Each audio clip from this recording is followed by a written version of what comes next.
Bonjour à tous. 20 millions d'euros de drogue saisis en 2025 en Côte d'Or, annonce lors de la rentrée solennelle du tribunal judiciaire de Dijon. 500 interpellations ont eu lieu dans le département en lien avec des affaires liées au narcotrafic. Près de 2 millions d'euros d'avoirs financiers ont été récupérés, du numéraire, des voitures, des fonds de commerce ou encore de l'immobilier.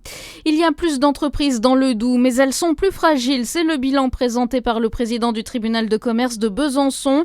Le volume global d'entreprises inscrites progresse pour atteindre 38 122 entités, soit une augmentation de 3,8% par rapport à 2024. Mais les indicateurs de fragilité s'intensifient, notamment pour les plus petites structures.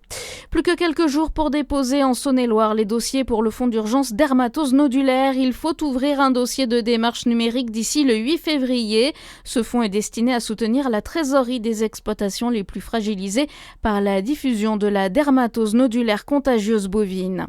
Sébastien Lecornu s'est rendu hier en Eure-et-Loire pour reprendre la main sur le dossier agricole à 3 semaines du Salon de l'agriculture.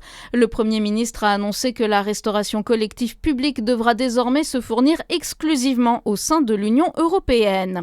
La ligne des Hirondelles à redécouvrir dans quelques jours. Dole Tourisme va proposer 6 excursions à partir du 3 février jusqu'au 10 mars. Plusieurs formules pour profiter des magnifiques paysages qui jalonnent la ligne. Plus de renseignements sur le site de Dole Tourisme. À une semaine du coup d'envoi des JO d'hiver, les premières délégations sont arrivées au village olympique à Milan. 1700 sportifs sont attendus au total, dont 161 athlètes français.